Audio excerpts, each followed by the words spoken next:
Le président de la République, chef de l'État, le général d'armée, son Excellence Abdurrahmane Tiani, tient beaucoup de voir la finalisation des travaux de réhabilitation et d'extension du site de production agricole de Bossagé, dans la commune urbaine de Birningauré, département de Boboï. C'est pourquoi, dès son arrivée, le ministre en charge de l'agriculture et de l'élevage a suivi une présentation du site dont les travaux d'extension ont été confiés à l'ONAHA par les populations et le PNUD, selon les explications détaillées de l'expert de l'ONAHA. 8 blocs composés de 3 forages constituent la charpente de ces sites dont les travaux avancent normalement. 3 forages entièrement terminés, 3 autres réhabilités et 2 autres en cours de réalisation, d'où l'entière satisfaction des autorités locales. Après cette brève présentation, le colonel Mohamed Alhaj Ousmane, qui accompagne pour la circonstance le gouverneur de la région de Dosso, ont tenu à visiter les différentes réalisations. D'abord, les forages entièrement terminés, les différents magasins où sont entreposés les outils et autres matériels de travail, des ateliers de confection de grillages, des châteaux d'eau, des abreuvoirs et surtout des travaux de forage des châteaux d'eau. Une visite du site qui a beaucoup émerveillé la délégation ministérielle, car plus de 3000 jeunes sont déployés, ce qui constitue une véritable aubaine pour les populations locales. Nous avons lancé il y a bientôt plus d'1 an le programme Grande Irrigation, qui est un programme phare du président de la République. Programme qui consiste à donner de l'emploi aux jeunes et aux femmes, de créer de la production in situ dans nos différentes régions pour avoir notre souveraineté alimentaire. Le plus important, c'est la forme qui est donnée, une intégration des jeunes de prise en compte de leurs difficultés des jeunes et des femmes, une intégration de l'élevage, vous avez vu ce qu'on a fait les abreuvoirs. Je dois dire que tous les autres partenaires doivent suivre cet exemple du PNUD. L'État du Niger est en train de créer de l'emploi, et c'est de l'emploi périn. Mais moi, me manque, pour encore une fois, Madame Docteur Kouassi, merci pour ce soutien.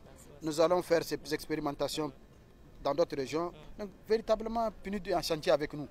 Au cours de la réunion de synthèse, le chef du canton de Birni, l'honorable Soumane Hussein Soumana et l'administrateur délégué de la commune urbaine de Birningauré ont pris la parole pour exprimer leur sentiment de profonde reconnaissance aux plus hautes autorités de notre pays pour l'engagement et les moyens déployés dans le cadre du projet pilote, ce qui vise essentiellement la promotion de l'autosuffisance alimentaire et surtout rendre les populations locales autonomes dans le cadre du volet sécurité alimentaire. Pour la représentante résidente du PNUD au Niger, ce programme a un objectif noble.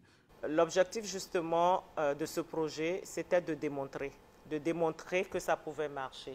Le Niger a toujours parlé de sécurité alimentaire, de souveraineté alimentaire, d'eau pour l'agriculture. Bossagé, pour nous, c'est un exemple d'une collaboration qui commence d'abord avec les populations.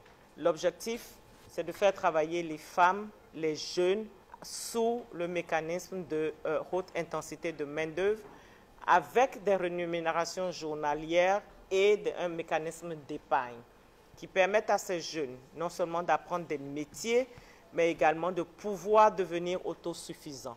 Dans le même ordre d'idée, le gouverneur de la région de Dosso a salué cette initiative et surtout demandé au PNUD de poursuivre cet appui en faveur des populations locales.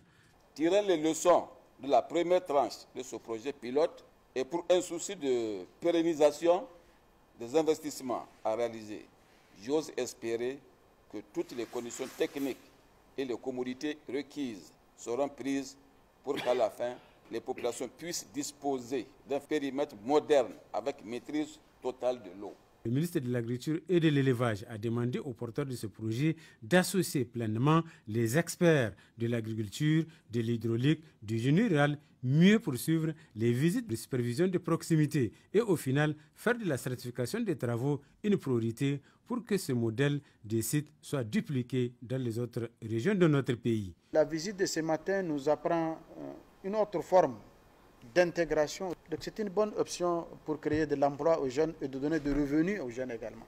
J'insiste, la certification des travaux est importante. C'est pourquoi j'insiste pour que le génie rural soit impliqué. Il faudra de ce site qu'il y ait tous les acteurs formés et avec des cahiers de charges très précis pour que chacun sache son rôle à jouer. C'est extrêmement important. Donc nous voulons que ce site réussisse pour que nous puissions aller à Difa, à Maradi, à Tawa, à Telabéri et Agadez éventuellement. Tous les responsables du chantier et les acteurs en charge des travaux ont rassuré davantage le ministre que les travaux seront terminés d'ici fin octobre prochain, en tenant compte bien sûr des suggestions faites et surtout dans les délais requis.